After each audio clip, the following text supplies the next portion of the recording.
Good morning. Good morning. I absolutely love just the buzz and hum of a crowded Carter Center on a Friday morning in the fall. It is awesome. Thank you guys for being here. Thank you guys so much for being here, and welcome to the annual meeting of the Carter Center Board of Councilors. I'm Clark Dean, the chair of the board, and I'd like to thank everyone who is here in person and everyone online for joining us here today. Today's meeting actually marks the 38th year of this Board of Councilors and the 43rd year of the Carter Center. Now, since the board was created by President and Mrs. Carter, Ivan Allen III, Beaufilet Jones, and Bob Holder, more than 782 members have served on this board, helping advance the mission of the Carter Center to wage peace, fight disease, and build hope. You can see the full list of members in your packet, it should have been in your chairs, including many distinguished names and corporate leaders. I hope you feel as honored as I do to be among them. The minutes of a very first Board of Councilors meeting is also in that packet from November 9th, 1987. I won't even tell you how old I was at that point, but I was pretty young. And we are thrilled to have one person who attended our very first meeting. I didn't see him today, but I hope he is here, and that is Steve Seelig. Steve here? He might have been late. Anyway, Steve, I was speaking with him recently, and we were talking about his experience in this Carter Center and starting this Board of Councilors, which really the idea behind the Board of Councilors was so beautiful, is we were doing all of this amazing work right here in Atlanta, but a lot of Atlanta leaders and Georgia leaders weren't as aware of what was going on with the Carter Center all over the world. And so this Board of Councilors gave an opportunity for leaders all over the state to come here and learn more about the great work that the Carter Center does, to then go tell their networks and their communities about that work. And Steve was right here to lead the way. So if he comes later, please tell him hello. As counselors, we've been fortunate for over 38 years to hear frank analysis on global events and from a world leader, and from experts working on some of the most difficult problems of our time, including conflicts, fair elections, and mental health. Now, since we're celebrating 38 years of the Board of Councilors, let me ask all current and former members of the Board of Councilors to please rise and receive applause.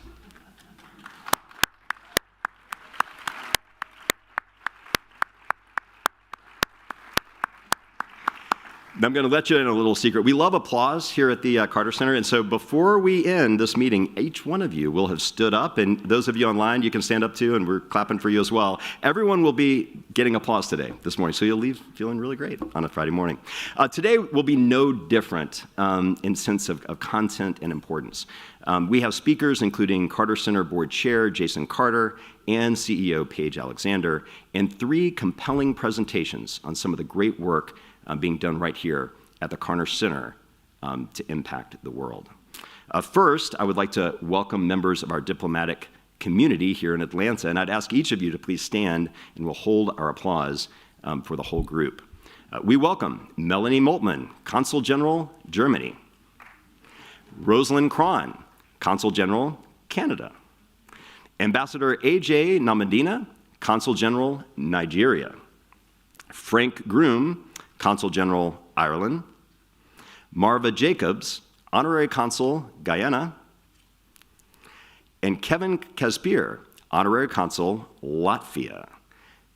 Do I have any Consuls General that I've missed? All right. Welcome, Consuls. Thank you.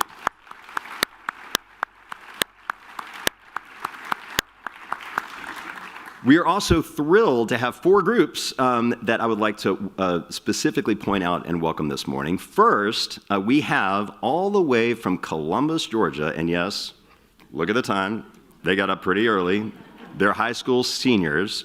The Brookstone School from Columbus, Georgia. Thank you guys so much for being here.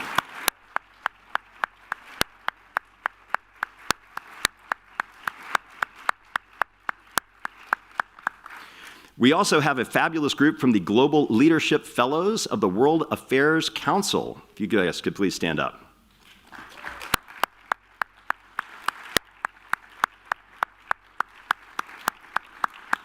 We also have a fabulous group from a small company called BlackRock here in Atlanta. So if you guys could please stand as well.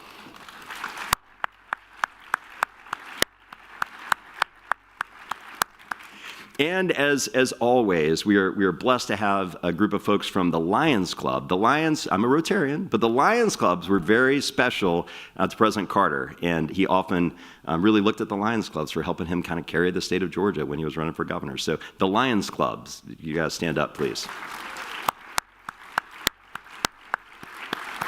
Appreciate all y'all do. Several members have brought guests here today as well. Like I said, everybody's getting applause here. Too many to introduce individually, but we welcome all of you to please stand, and you can see all of the guest names in the welcome list in your packet. So please, all visitors, please stand today to be recognized.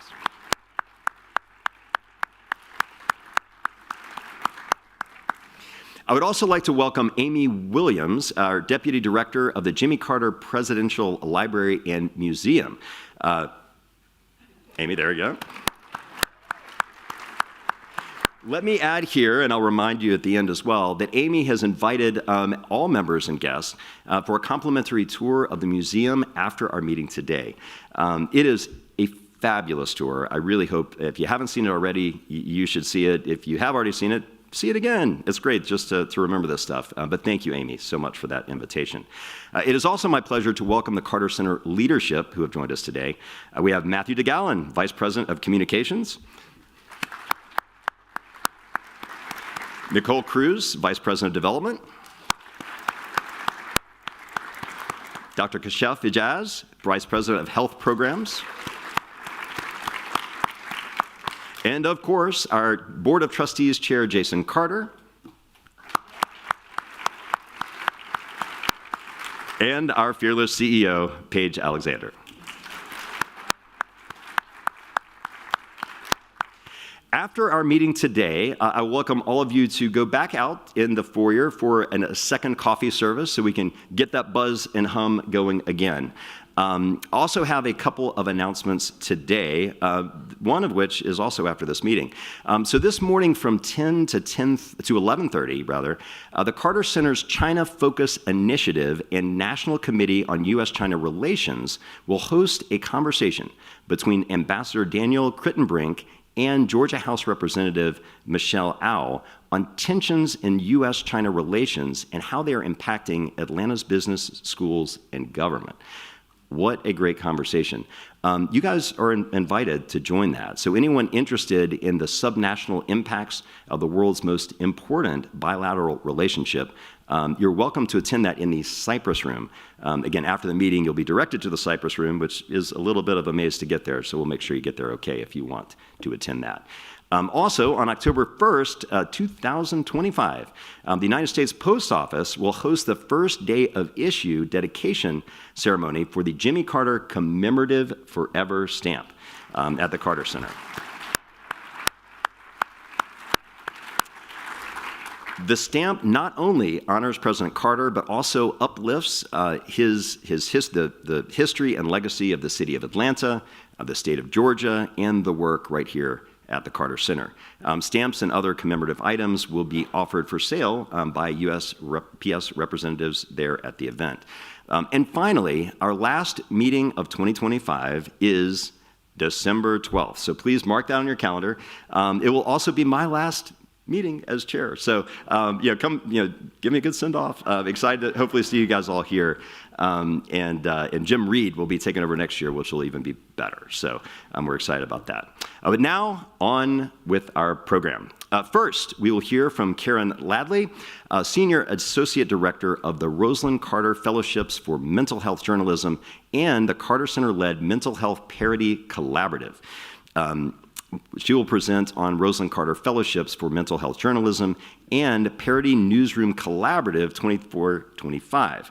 Next, we'll hear from Sarah Urian, a Senior Associate Director of the Guinea Worm Eradication Program, who will discuss Chad Takes the Helm, Raising the Stakes on Guinea Worm Eradication. Then, Carrie Mackey, Associate Director of the Rule of Law Program, will highlight policy, awareness, and investment for alternative response and declaration, the Paired Initiative. After these presentations, we'll hear from Jason Carter and Paige Alexander, who will make remarks and, as always, take questions. So be thinking of them.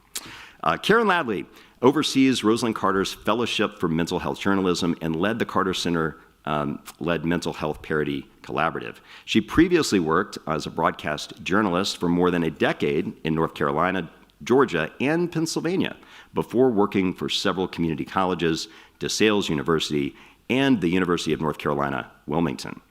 Karen received her doctorate in transformative education, from Kutztown University in 2022. She earned her master's in education from UNC Wilmington and her bachelor's in mass communications from Elizabethtown College. Welcome, Karen.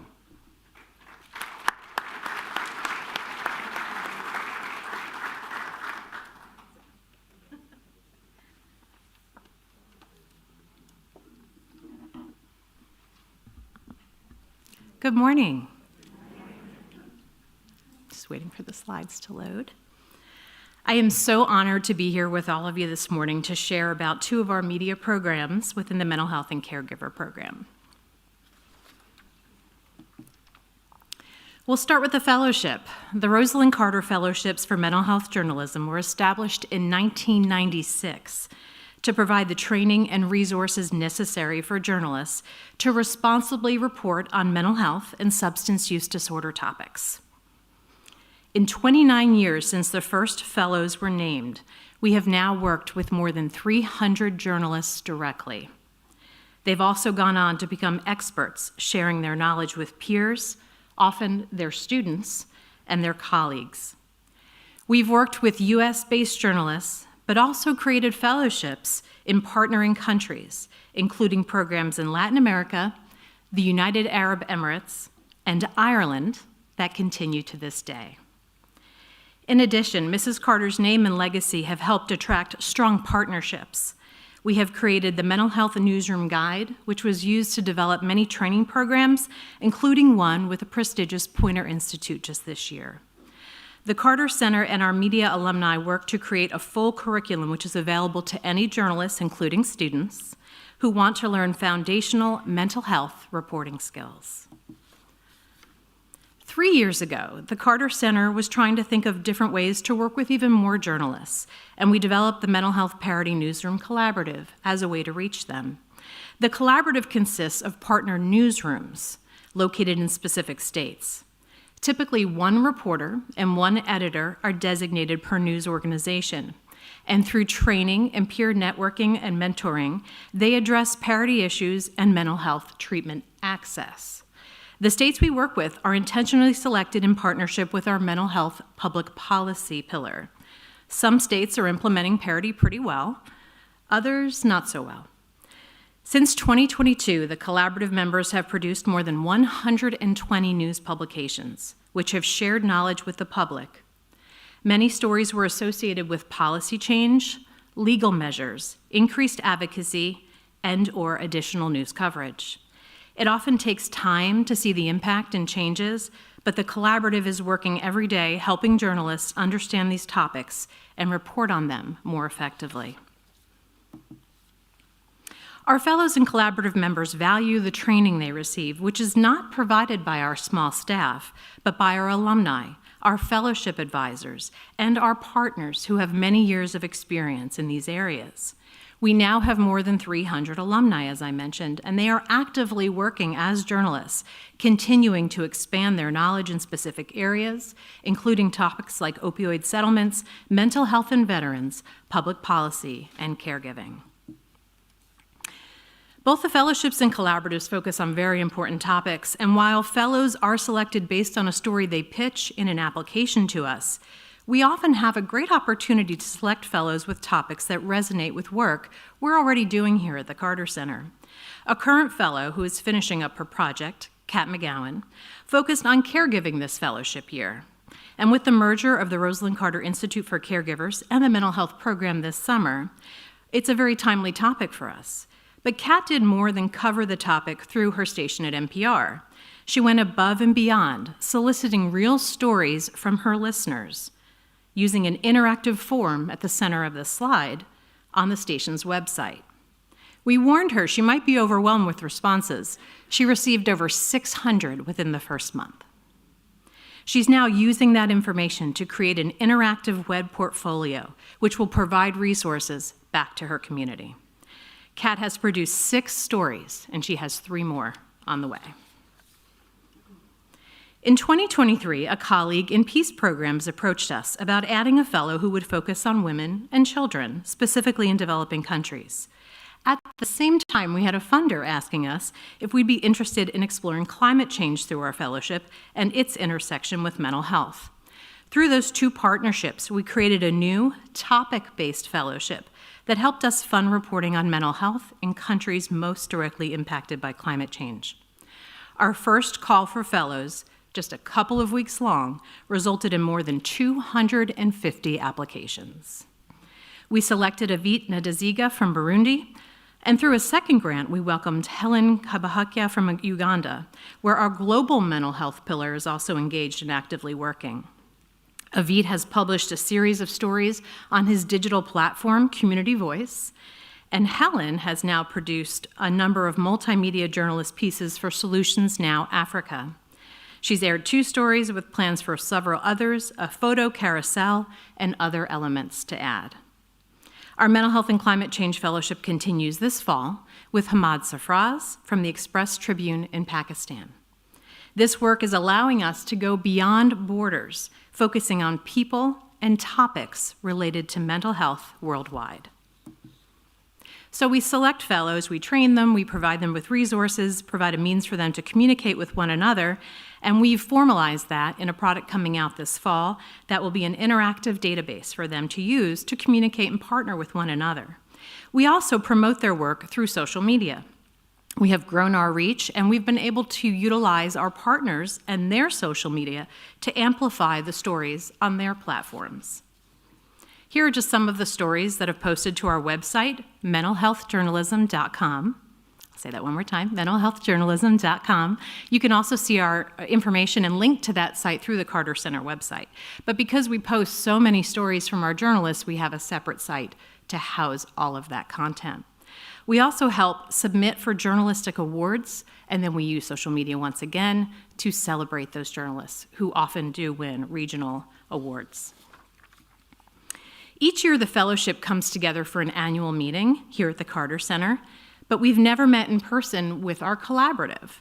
This year, we applied for and received an Eternal Innovation Hub grant, which provided the collaborative with funds for in-person events throughout the country. We held 2 convenings, one in California, another in Chicago. Both offered speakers from mental health groups and from the media. Another is planned for Oklahoma this coming year. This bottom image on the left is an actual convening. That was the one in Chicago. And the picture in the top center is our annual meeting. This year it is October 6th and 7th, so we're very busy getting that meeting together for our fellows. But in addition to these meetings, we had 2 major events this year at RCJF. One was a movie screening for My Mama Jo, a film about dementia created by RCJF alumna Christine Herman and her colleagues. Another event that we held in April was many years in the making. Each year we survey the fellows. We ask them, what can we do to better support you? And they tell us time and time again that we need to have conversations with their bosses, because when they go back to the newsrooms, oftentimes everything they've learned is sort of superseded by something their supervisor might decide to do, such as an insensitive headline on a story. So this year we brought together news leadership for the first ever convening of executives. And we asked them and taught them the same things that we're asking of our fellows in the way of sensitive coverage for mental health topics. But we also talked to them about creating mentally healthier newsrooms and supporting their journalists who need that support now more than ever. It was very well received, and we look forward to virtual sessions to continue to engage them throughout the year. I mentioned our curriculum and newsroom resource guide. They're up there on the screen, also available on our website. We updated the guidelines in 2023, and we then translated them so that the fellows in our partnering countries could use them. So they were translated into Arabic and Spanish. All 3 versions were released last year. And then we decided to partner with the Poynter Institute and used the guide to create a mental health reporting project funded through the Brain and Behavior Research Foundation. We released it just this March and already have nearly 1,000 views of the free curriculum, which is open to all journalists and covers equity and mental health coverage, best practices in word and image selection for news stories, how to best work with vulnerable populations, and other very critical facets of mental health reporting. We're very proud that embedded throughout the curriculum, not just in one module, is information and tips for safeguarding the mental health of journalists. All of this work is possible by partnering with others in the field, utilizing our amazing alumni, leveraging their expertise as consultants, and utilizing the experience and knowledge of our advisory board. For the first time, half of our advisory board is now comprised of alumni of the program. We're thrilled to welcome 4 new board members. Lisa Armstrong, a professor at UC Berkeley, is a program alum. She's an active digital journalist focusing on mental health and incarceration. Aneri Patani with KFF News. Aneri reports very heavily on opioid-related topics, including settlements, and is considered an expert in that area. She was also a fellow several years ago. Dr. Dan Reidenberg is with the National Council on Suicide Prevention and International Foundation on Suicide Prevention. And Dr. Terrence Roberts, who was one of the Little Rock Nine and is an expert in trauma. He now works to educate the police and first responders on mental health topics. RCJF and the Collaborative have been invited to a number of external events, conferences, and other convenings this year. And we often, instead of going ourselves, ask our alumni to represent us, especially if they live nearby. It gives them an opportunity to present their work and to network with others. As I mentioned, we're excited to welcome 14 new fellows to the Carter Center in just 2 weeks. We have some great topics. We'll be focused on some really important work, and we'll address the mental health needs of caregivers, data-informed reporting, as well as changes in the policies of the U.S., of which there are many, homelessness, arts, and healing. As we enter the 29th year of Mrs. Carter's Fellowship, we continue to be encouraged by the hundreds of high-quality applicants, of the very high quality of reporting that we see, and the ability to reach so many through this work. Thank you so much.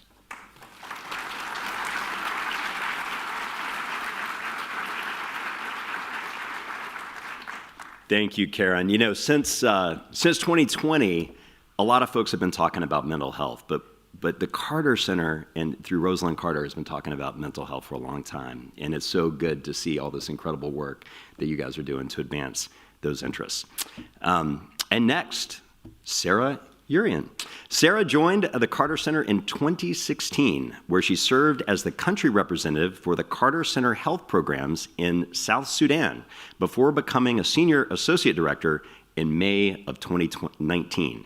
She also provided support for the South Sudan guinea worm eradication program as a technical advisor in multiple locations in the country. She holds a Bachelor of Arts degree in Biology and Environmental Studies from the Ohio Wesleyan University and a Master of Public Health degree from the Rollins School of Public Health at Emory University. Prior to joining the Carter Center, Sarah worked with study abroad programs in East Africa and in both public health and wildlife management research. Welcome, Sarah.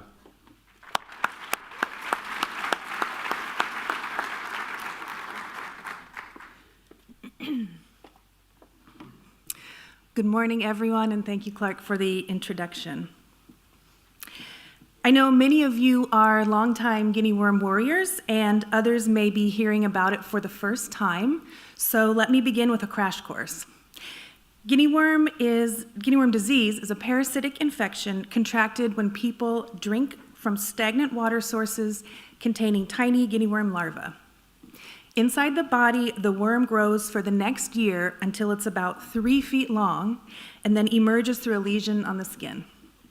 Extracting the worm is a painful process that can debilitate people for weeks or months at a time. There are currently no vaccines, no diagnostic tools, and no therapeutics to treat guinea worm. Transmission is interrupted entirely with community-based behavior change interventions, including using simple water filters like this one. Since the 1980s, there have been 22 countries endemic for guinea worm. In each endemic country, the Ministry of Health establishes and leads a national guinea worm eradication program. The Carter Center spearheads the global campaign, assisting these national programs alongside other partners, including the World Health Organization. To date, 17 of those 22 countries have been certified free of guinea worm by WHO. The remaining 5 are highlighted here in red. Since the inception of the program in the 1980s, we have reported more than 99% reduction in human cases, from over 3.5 million to just 15 in 2024, and only 4 human cases so far this year.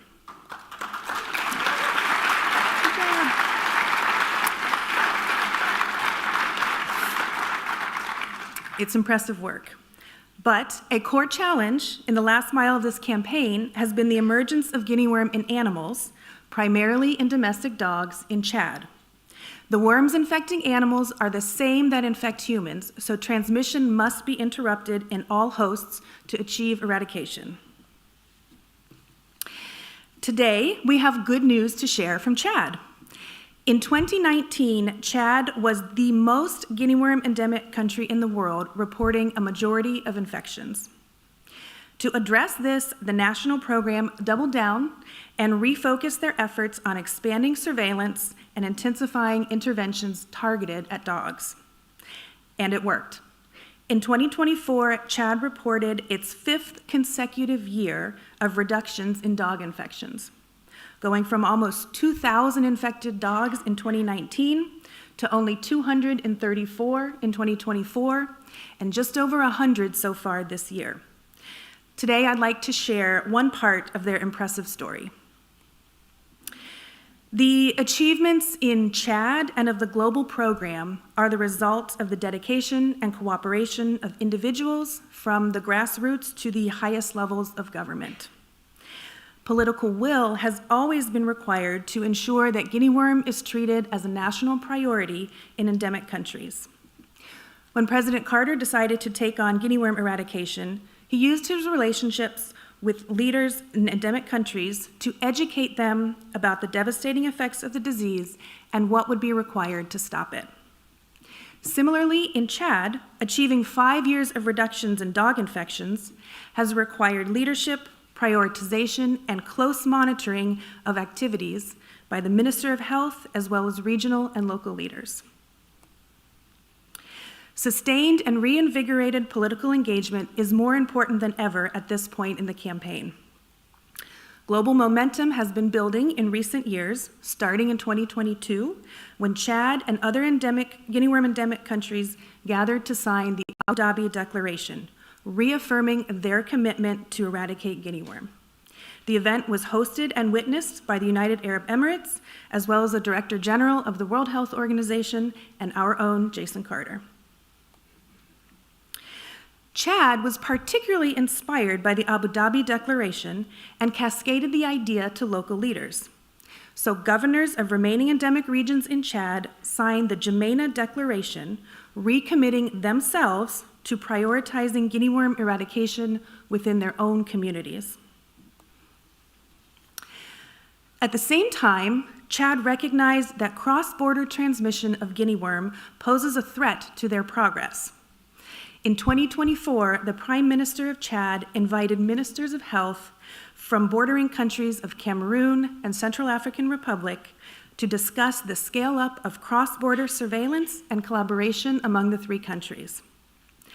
At the end of the meeting, they signed the Jamena Commitment, which was also witnessed by the World Health Organization Director General, our own CEO, Paige Alexander, and the Prime Minister of Chad himself. But Chad did not stop there.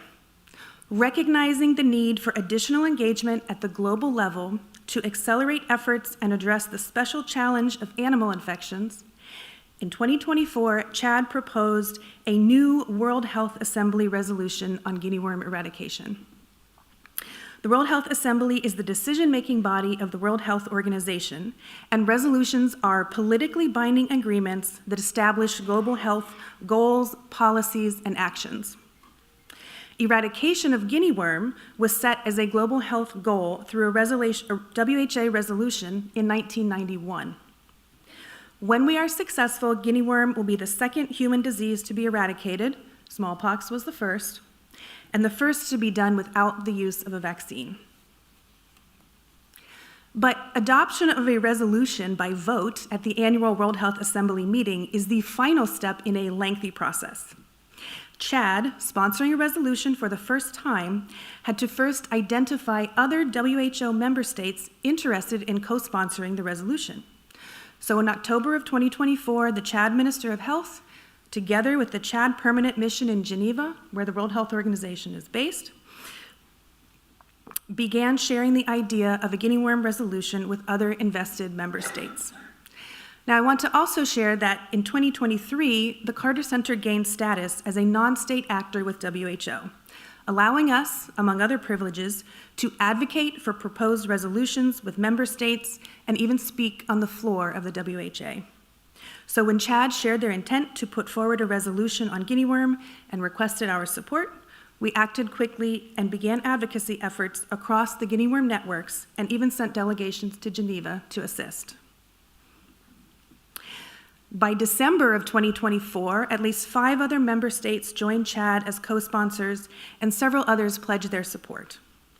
Chad and the co-sponsors then hosted a series of meetings with all 194 WHO member states to read and edit the resolution line by line and agree on the content and specific wording of each commitment it outlined. By January, they had achieved consensus text of the resolution with Chad as the lead sponsor and co-sponsorship from Angola, Burkina Faso, Cameroon, China, Japan, Russia, South Sudan, the United Arab Emirates, and the United Kingdom. But they were not done yet. Consensus text of the resolution must be reviewed by the Executive Board of WHO, who will recommend whether or not it should move to the full Health Assembly. At a meeting in February of 2025, the WHO Executive Board deliberated on the consensus text and ultimately voted to send it to the World Health Assembly. The Carter Center, as a non-state actor with WHO, was able to make a statement of support on the floor of that meeting. And finally came the 78th World Health Assembly, where on May 24th of this year, 194 WHO member states considered the proposed resolution to accelerate eradication of guinea worm disease and voted unanimously to adopt it, committing themselves to the critical actions necessary to address the special challenges of the last mile and achieve complete eradication. During deliberations, statements of support were delivered by the co-sponsoring countries, the Carter Center, as well as the Dominican Republic, Ethiopia, Ghana, Panama, and South Korea.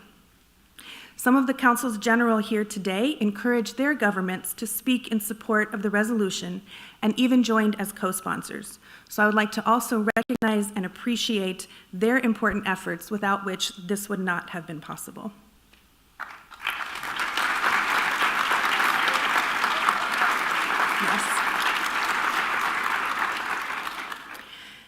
Eradication of guinea worm disease is within reach, but the final stages require renewed focus, commitment, and partnership.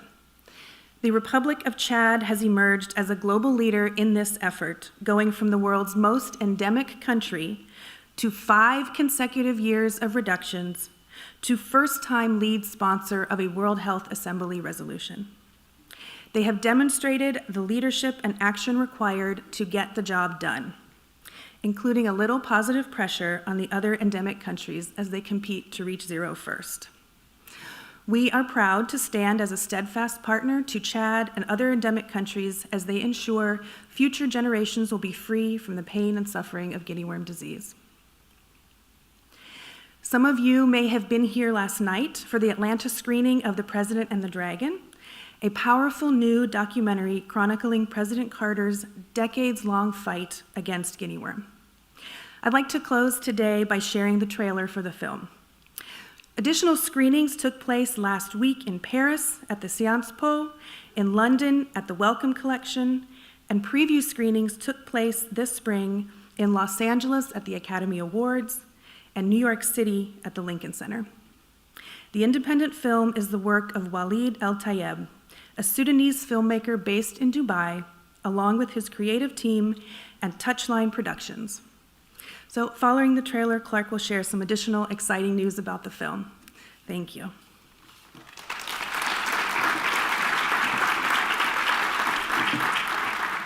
We cannot eradicate guinea worm without peace in Sudan.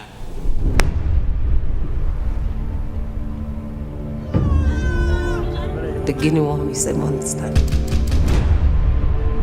This is a very ancient parasite. I think about this disease that just completely debilitates people. This is an example of a guinea worm. This one is from Burkina Faso. Every grant that I wrote to get guinea worm funding failed. When the first numbers began coming in from those nationwide searches, those numbers were huge. This is 3 times as many cases of guinea worm in Sudan alone.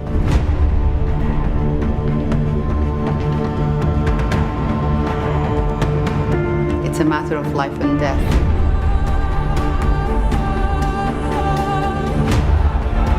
Get the guinea worm program into some of these areas that had not been accessed for most of the Civil War. Regardless of what happened, we were in.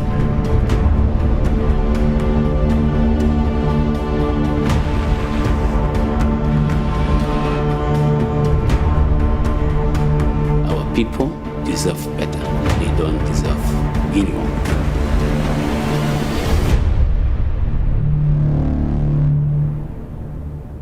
Well, I wept this morning. I cried.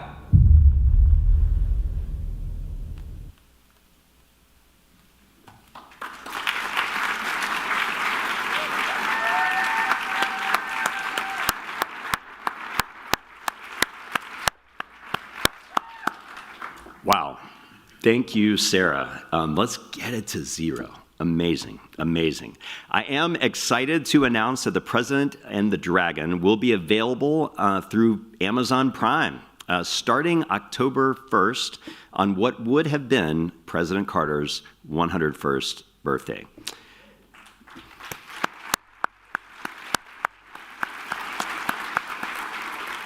The Carter Center will be sending an email in a couple of weeks with a reminder of where you can watch the film. I also have some news that we just learned yesterday, and I just learned this morning.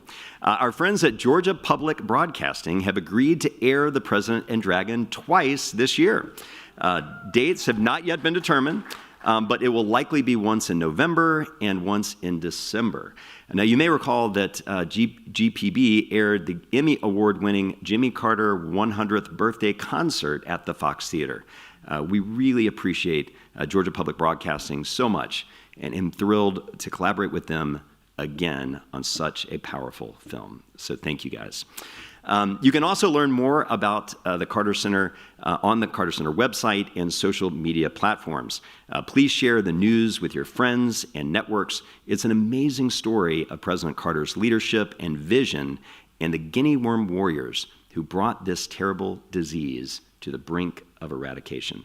Let's take it to 0.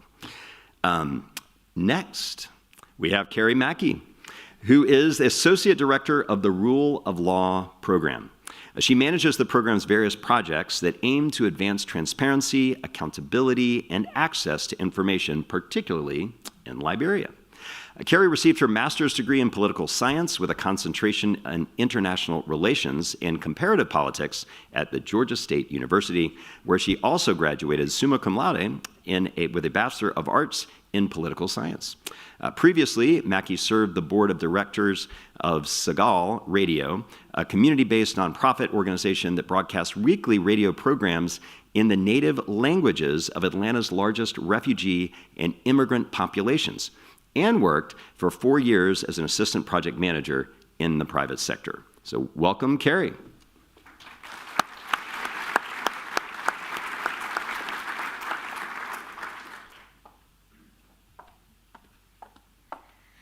I need to update my bio. It's very old. And that was a very tough act to follow, but I'll do my best. I'm very excited today to talk to you about one of the Carter Center's newer domestic projects, the Policy Awareness and Investment for Alternative Response and Decarceration. We'll just acronym that PAIRD because it's a mouthful. The PAIRD initiative is a true collaborative between the PEACE programs and the health programs, the Rule of Law program, and the Rosalynn Carter Mental Health and Caregiver program. So I want to start by talking about why. Why are we doing this work before I get into the nitty-gritty about what the work is? The U.S. incarcerates more people than all other democracies. I think El Salvador slid in front of us, but I'll let you make your own thoughts about El Salvador as a democracy. Georgia ranks 4th in state incarceration rates. That is from 2023. I think we slipped down a couple, but we're still in the top 10 of highest rates of incarceration. Black Georgians are 33% of the population, but yet 50% of jail and 60% of prison population. So we are disproportionately jailing our Black community members. At any given rate or any given time, about 40 to 80% of Fulton County jail inmates have known mental illnesses. And for a law enforcement response to somebody who's experiencing a mental health crisis versus somebody who's not experiencing a mental health crisis, that person is 16 times more likely to be met with fatality. So essentially, we're jailing people who have mental health crises, and we know that mental health treatment in jails is insufficient and not the best standard of care and support for people experiencing mental health crises. So what are we doing about that at the Carter Center? We want to reduce the disproportionate incarceration rates of Black men grappling with mental health, substance use at that intersection of homelessness and extreme poverty in Georgia through institutionalized alternative response. So this was a project we started in June of 2022. We collaborate with the Atlanta Policing Alternatives and Diversion Initiative, or PAD.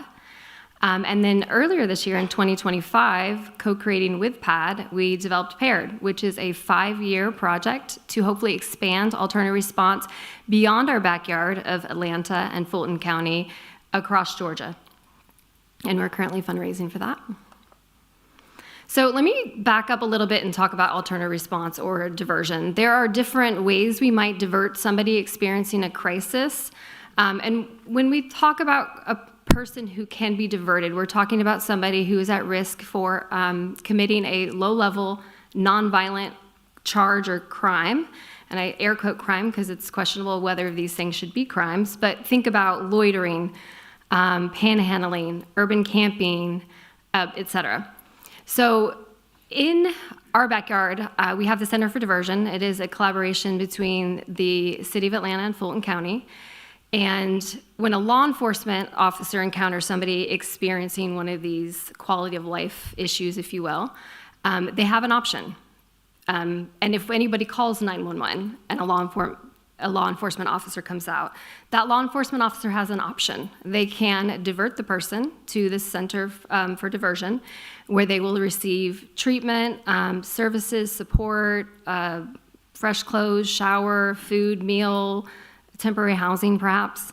But that law enforcement officer can also send that person to jail. They can arrest them and book them into jail. We also have an option as community members in the City of Atlanta to not involve law enforcement officers. And if you think back to that statistic about people experiencing a crisis being 16 times more likely to be killed, we can call 311. It's the City of Atlanta's service line, and we can ask for PAD. And PAD will come out, and PAD will meet that person and offer services and support. And if they happen to have a criminal legal background, they can help them navigate the criminal legal system and also the complex web of social services that we have.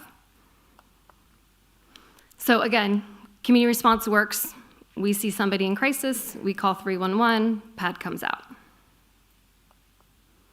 So before I get into the 3 objectives of the PAIRD project, I want to talk about how we started by collecting some information, doing some research. In 2024, and this report will be coming out shortly. I'm promising Paige it's coming. It's in layout right now. But we polled over 1,300 people, in not just City of Atlanta, but also Fulton County, to gauge awareness, understanding, and support for alternative response. I'm going to show you some of the statistics from that report. But also, we are developing a data dashboard, or we developed a data dashboard for alternative response in the City of Atlanta, and I'll talk about that as well. So when we asked people if they support alternative response, and admittedly a lot of people didn't know what alternative response was, but when we asked people if they support after telling them what it is, alternative response for people experiencing substance use, mental health, homelessness, poverty issues, 71% said yes. And then once they knew or learned a little bit more about alternative response, and we asked them if they support expanding alternative response, then 76% said yes. We also wanted to know if people felt that alternative response, like PAD, or law enforcement, or some semblance of a co-response, a law enforcement officer going out with a social worker or a mental health clinician, in which times would that, which response would be better? So you'll see that when somebody's asking for food, money, experiencing homelessness, having a mental health concern, PAD or alternative response is clearly favored. We also asked how people believed it should be funded, and largely people believed it should be funded through taxpayer dollars or public funding. So this is a snippet of the data dashboard that we've created for alternative response. It will be embedded on PAD's website, but it shares more information than just PAD's data. It also shares information about 311, 911, APD, and the Center for Diversion. It's in beta right now. It's in a beta version. It's been developed, but it's undergoing socialization and refinement. And then we expect that it'll be publicly launched sometime in early November. So this is just another screenshot from the data dashboard. It's interactive. You can search by time, month, year. You can search by different, like City of Atlanta as a whole, different APD zones, different city council districts, et cetera. But I'm going to go back to show you right now that only as of the moment that this screenshot was taken, only 33% of people eligible for diversion are being diverted to that Center for Diversion by APD. Okay, so what are we doing in the paired programming? Under Objective 1, and it's easy to think about what we're doing because it's embedded in the name, policy, awareness, and investment. So under Objective 1, we're aiming for policy reforms to be adopted that essentially decriminalize mental health issues, homelessness, poverty, and require compassionate responses for substance use. We are currently working with an Emory law extern to conduct policy analysis, and then we will be working to make policy recommendations. Under Objective 2, where we're looking to increase awareness, we started by helping to overhaul PAD's website and give them a facelift. We're continuing to work to build out some pages. And then we partnered with 311 to raise awareness via digital ads about PAD and how you can reach PAD through 311. After those digital ads, you will see that we drove traffic from when we started that all the way through August. We drove traffic to PAD's website up considerably. Now, just because people are aware of PAD doesn't mean that that translates to 311 use. People have to experience a need to call 311. But we will be tracking that data as well. And then under Objective 3, we are looking to bolster investment in community-based alternative response and public services. And I'm very excited to say that we just recently received a $125,000 grant from Heising Simmons. We will be working with the national level Alternative Mobile Services Association to do coalition building across Georgia to help to advocate for those policies to institutionalize alternative response across Georgia.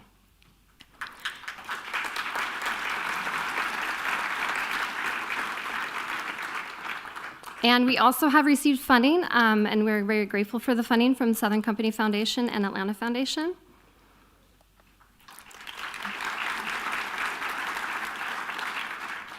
And I want to leave you all today with a charge. If you see somebody who's in need of support and services, call 311 in the City of Atlanta. They operate from 7 a.m. to 12 a.m. to midnight, Monday through Friday. That is one of the things we're hoping to expand is their hours. because people have crises 24/7. But yes, if you see somebody, don't call 911, call 311. Thank you.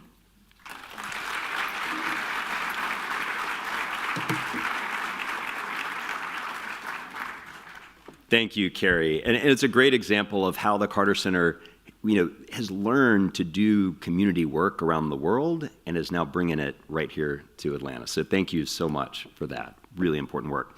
And now, for remarks and questions, I am pleased to introduce the chair of the Board of Trustees of the Carter Center, Jason Carter, and CEO Paige Alexander. Paige joined the Carter Center as Chief Executive Officer in June of 2020, right in the middle of the pandemic. Paige has over 2 decades of experience in global health and global development, spanning the government and nonprofit sectors. She has held senior leadership positions at 2 regional bureaus of the United States Agency for International Development, covering missions and development programs in 25 countries. Paige has served on many global boards and committees, including the advisory boards for World Learning and IREX. She currently serves on the boards of the Romanian American Foundation, the World Affairs Council of Atlanta, the ADL Southeast Region, and is a member of several human rights organizations. Jason is a partner with the law firm of Bondurant, Mixon, and Elmore. He served in the Georgia State Senate. He is a trustee of the Georgia Bar Association. Like many others in the room, Jason is a returned Peace Corps volunteer serving in South Africa. He is a former Carter Center intern, and he is the first grandchild of Jimmy and Rosalynn Carter. Jason and Paige.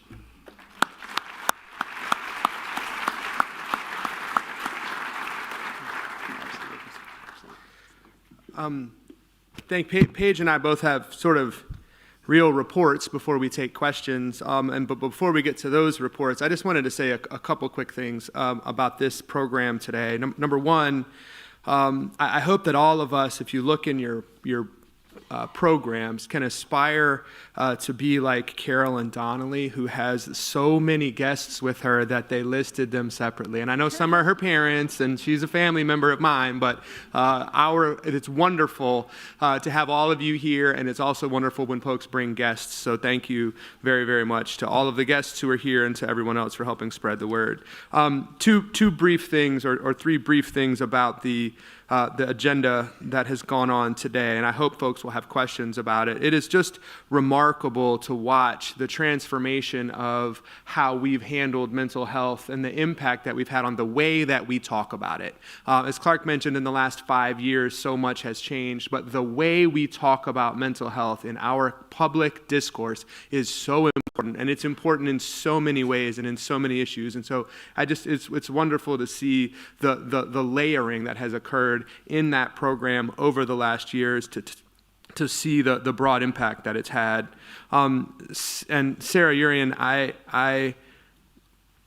we have for a long time in this room been looking at pictures of Jimmy Carter shaking hands with world leaders.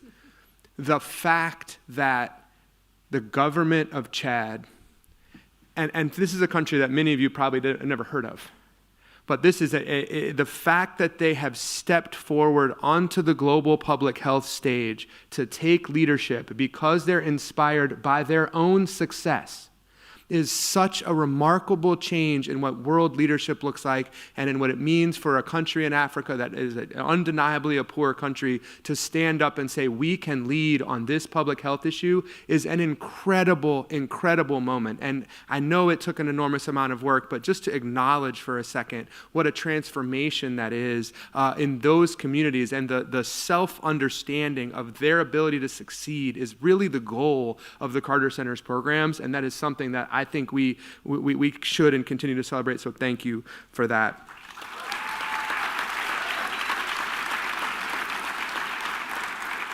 And as we have turned towards more domestic issues, I think that one of the great aspects of this organization, as exemplified by Carrie's presentation, is that we work with all different kinds of people. And we work with people at the state level, we work with people at the city level, and we do it in ways that are nonpartisan, that bring people together and that solve problems. And in addition to my resume, you guys may not remember, but almost 12 years ago now, I was also a candidate for governor. And that is a remarkable experience, and it's a valuable one, and we celebrate people who are willing to put their hat into the ring, no matter which political party they're in, et cetera. And some of you may know that Clark Dean just announced that he is a candidate for governor, and so I wanted to both acknowledge that and appreciate that you're not campaigning here.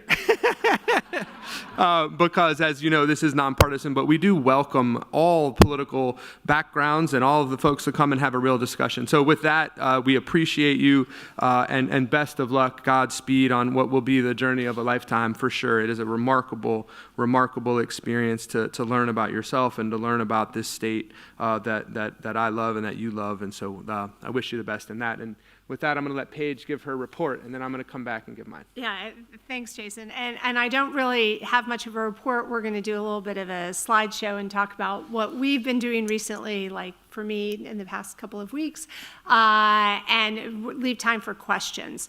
So there are a couple of slides here. I was able to speak at Chautauqua this summer. For those of you who don't know what the Chautauqua Institution is, it is a place that Jimmy Carter held very close to his heart, because both he experienced the concept, because it was a place in upstate New York that was founded for teaching Sunday school teachers. And Miss Julia Coleman, who was his teacher, would go there every year and then come back to Plains and set up these Chautauqua assemblies to talk about citizenship, about democracy, about things that were important in the world.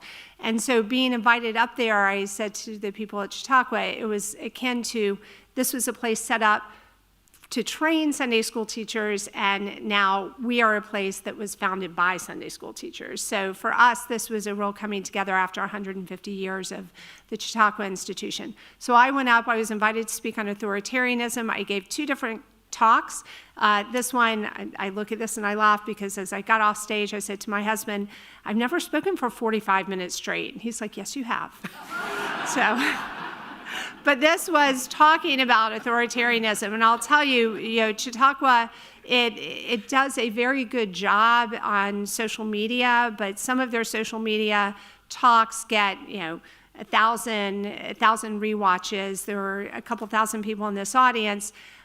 This week, they put something on TikTok where I had talked about the 7 tactics of authoritarianism, because authoritarianism is really not an ideology, it's a strategy, and there's a playbook, and I talk about the 7 pieces in it, and it's gotten over 250,000 hits this week. So it tells you that this really resonates with folks. People are worried, people are concerned, which is why hearing these presentations really gives us hope that there is still momentum and we are moving in the right direction here at the Carter Center as a whole. So, and then the next photo is we screened, as we were mentioning, the President and the Dragon in London and Paris last week. Those are not the most difficult places I've ever had to visit for this job. And then we went to Ireland. So this was a screening in London, and we were fortunate to have on stage with us Kasha Fajaz, who is our Vice President for Health, and folks talking about the importance of donating to this, including the Children's Investment Fund. And then you'll see, this is, I believe this is, that's the look that some people have when they see the President of the Dragon at first. Watching a guinea worm come out, many of you have seen this for many years. That was just this priceless picture. And this was at Sciences Po in France, where they hosted us. And so the first 5 minutes are a little jarring. And then and then we were in Ireland, and former President Mary Robinson and the head of the Irish Foreign Ministry, who works with us, were there, and Sean Donlan, who is President Carter's Irish ambassador. And so again, this is part of history lessons, what President Carter did in 1977 on Ireland, and peace in Northern Ireland was really impressive, and it kicked off a whole series of events that I got to work in under the Clinton administration in the 90s. So it just shows that history continues to build based on a lot of what President Carter did. So these were wonderful trips. I want to leave time to ask questions, but Jason also has been doing some press and other things recently, so I'll give you a chance. Sure. So one of the things, and Paige, that's one of the things that is remarkable about this moment is that as people are interested in the rise of authoritarianism, as people are interested in American leadership, as people are interested in where we are headed as a global democracy force, it has been a very complicated moment. One of the things that occurred, I wrote this op-ed about the current administration's decision to essentially prevent any American diplomats from commenting on foreign elections. In other words, if you're in a country where there is an election and the election is stolen or the election has real significant deficiencies, the United States government has decided they're not going to comment on that anymore. And we believe, and that this says that is not, that America should be a bastion of democracy. Americans should be supportive of those who are in the civil society, who are in countries for people who live in those countries to be able to self-determine, to be able to understand the sort of basic aspects of a democracy. And this is bipartisan, cross-partisan, nonpartisan, and has been for a century, essentially, about the United States. And so we are continuing to push within the country and elsewhere for this support for the idea of self-determination, for the idea that people in a given country have the right to participate in a democracy that is open, that comports with international standards of democracy. And so in the course of this message from the United States and then from us, I also was just in the country of Guyana, and I know we have our beloved Consul General here who I bumped into on the airplane on our way back and forth from Atlanta.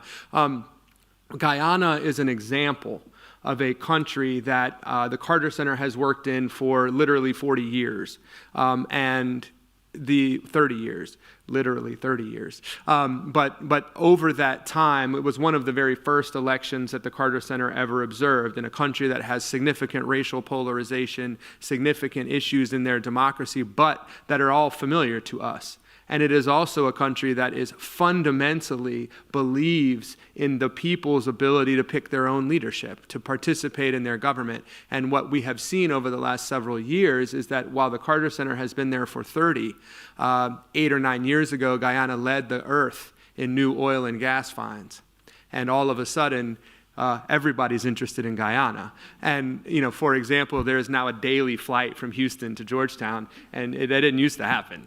But we have, as the eyes of the world have been placed on Guyana in new ways, it has an opportunity to become a rich country that is not a rich country with a lot of poor people, but that is a rich country that is a rich and vibrant democracy as well. I believe they have that ability. I believe they're going to do it, but we were there for their elections in order to help facilitate that and to help make comments on it and to identify issues pro and con about the value and the ability of their democracy between elections and during elections to continue on. And so it was the first time that I had been on an election mission in this moment where the United States was no longer going to comment on how that election went. So what that does when the United States says we're not going to comment is it means for the people who are in power, there's no consequence to putting your thumb on the scale.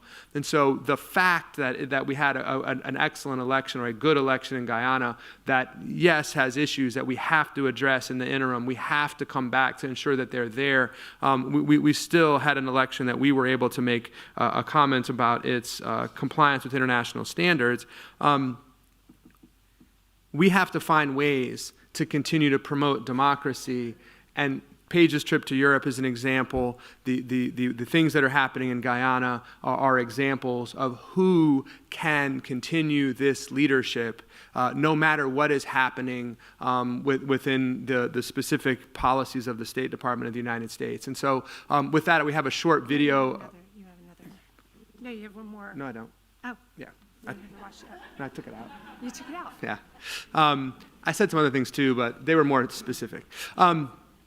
But we have a video about Guyana that's a very brief one, just to show you what it looks like to sort of have democracy in practice in a place where most of us have never been, but all of us should go.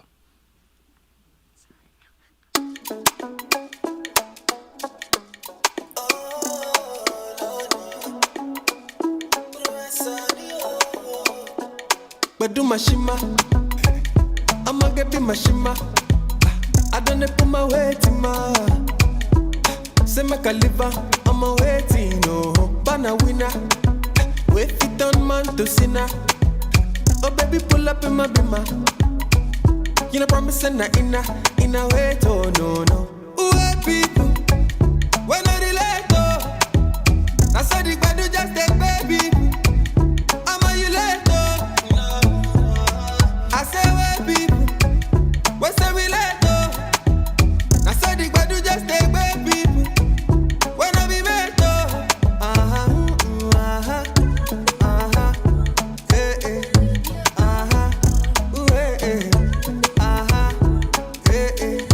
I got to love for me.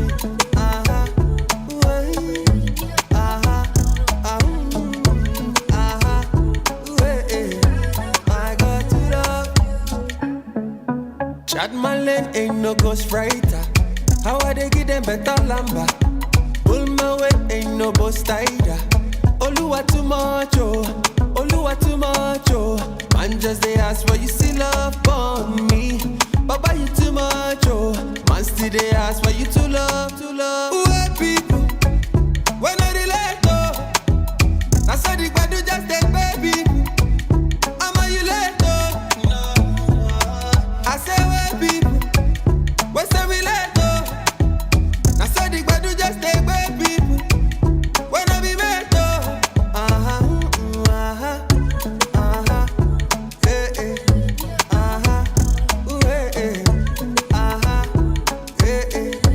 I got to love for me.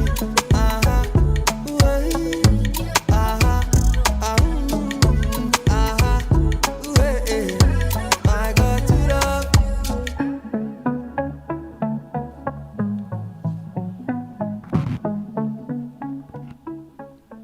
So we the selfies were of the actual observers out in their teams, some of which were only accessible by boat. As you could see, it's a remarkable event, and so if that doesn't make all of you want to go and observe an election, then just let us know. But happy to take questions at this point. I think there are.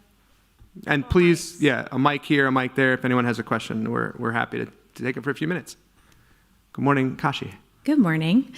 This message is for Carrie. I'm wondering if you are part, and this program is part of the continuum of care here in Atlanta, and if not, I can get you connected, and if you are, I'd love to hear how you're working with the other mental health resources that are part of the continuum of care. I can answer that and say we're not directly, but on the mental health side, there's the connection. But yes, I mean, we're open for any and all connections. This work is new for us. Okay, great. Happy to.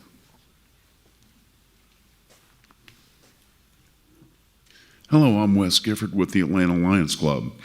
And I was wondering, Carrie, is there any effort to train the police force in the field about the alternatives available to incarceration?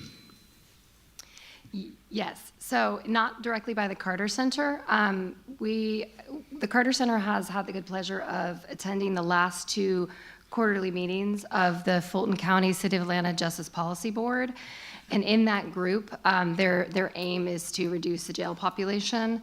And in that group, one of the members of the group is very focused on ensuring that they're attending the roll calls of the police officers. They created these little cards, like pocket cards for the police officers, and they're trying to raise awareness about the Center for Diversion specifically, because that is accessible to all City of Atlanta and Fulton County law enforcement officers. Excellent. Mental health is the newest initiative for Lions Clubs.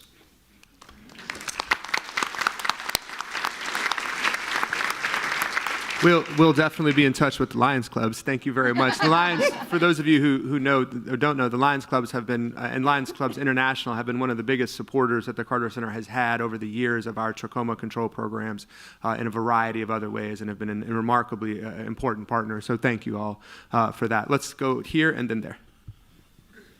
Hi there, Ricky Bevington, World Affairs Council of Atlanta. Thank you for welcoming our Global Leadership Fellows, and thanks to Board Chair Jim Reed as well for inviting us.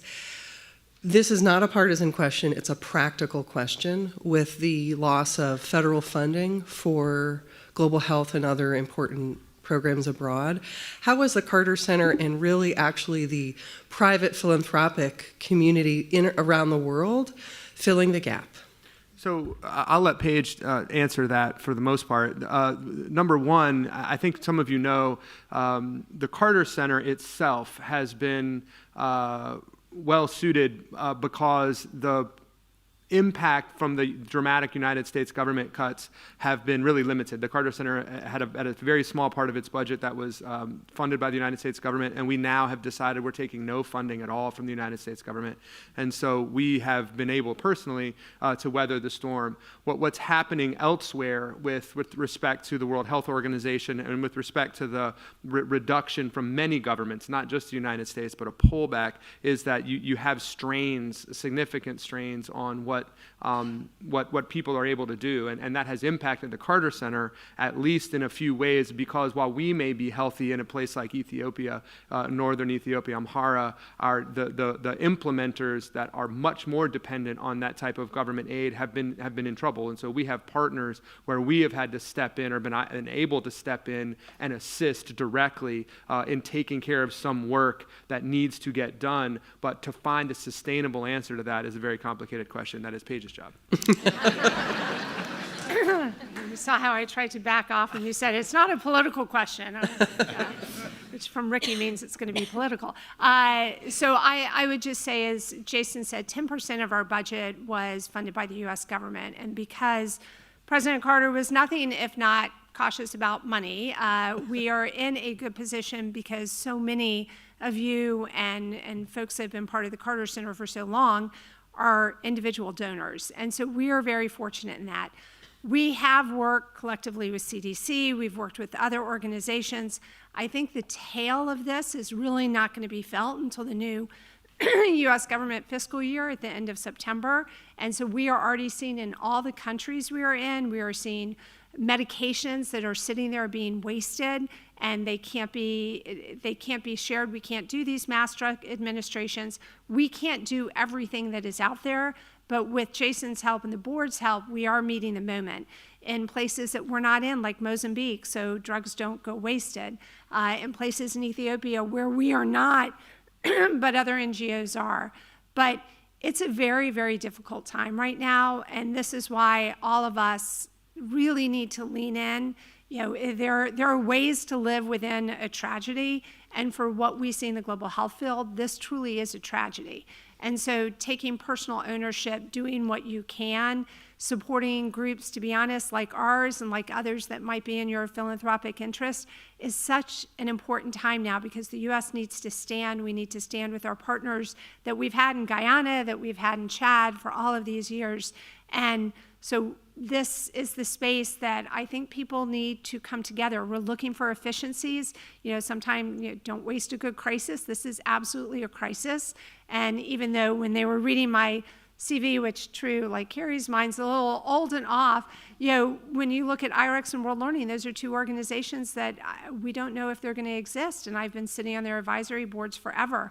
We need to look at economies of scale and condensing. So the Carter Center is here to be partners with organizations that are finding themselves shrinking. And we'll take one last question, but just before that, in addition to the public health crisis, there's a crisis in terms of global democratic development, right? The kinds of investments that were being made in the civil society, in the non-governmental organizations. And just to give an example, in Liberia, the Carter Center has helped to train thousands and thousands of domestic, meaning Liberian election experts who are out and able to observe an election and able to call the balls and strikes in their own communities and are trusted members of those communities. And building that aspect of an international, global civil society is another thing that is suffering right now. So in both of the ways in the Carter Center is working, we've found ourselves in the leadership position because of the fiscal strength that we have to be able to convene people, to be able to step into some gaps, but we recognize, to Ricky's point and to Paige's point, that those gaps are going to continue to grow. Gopi Govindaraj from the Woodstock Lions Club. This question is for Carrie. How are we going to scale this program across all metro counties in Georgia? Because this is great. Thank you. Yes, we hope to do that. I mean, I'm hopeful through coalition building we'll we'll be able to conjure up more advocacy and support at the state level for the policies that will put in place what's necessary to institutionalize alternative response. We also have a lot of lessons learned from PAD's experience, and with funding, with external funding, we would love to be able to support other jurisdictions across Georgia in developing their own alternative response models as well. Thank you. Great, thank you. And so thank you once again to our panel. I think this is indicative of the through thread that the Carter Center has had from when President and Mrs. Carter started it, the belief they had in eradicating a disease like guinea worm and all the work Sarah did at the UN, a very important institution for us to be able to get in front of everybody. What Karen is doing, the Newsroom Collaborative, news is still, news, Jason had turned to me at one point and said, newsrooms, remember those? It's like they still exist. And we are really helping to bulk those up by making sure these stories are told. And the work that Carrie is doing, thank you for all the questions. This is new. This is our backyard. This is the city of Atlanta. And usually when people would come to a Board of Councilors meeting and hear about Chad and Guyana and far off countries, we do know that we have to do this here at home. And so thank you for all the work that Carrie is doing on that. And with that, we'll turn it over to Clark. As he said, it is his last official meeting as chair before Jim Reed takes over. That's the next one, sorry, in December. But he has a lot of things he's doing in the meantime, as Jason mentioned. So thank you, Clark. Yeah. Thank you. Thanks.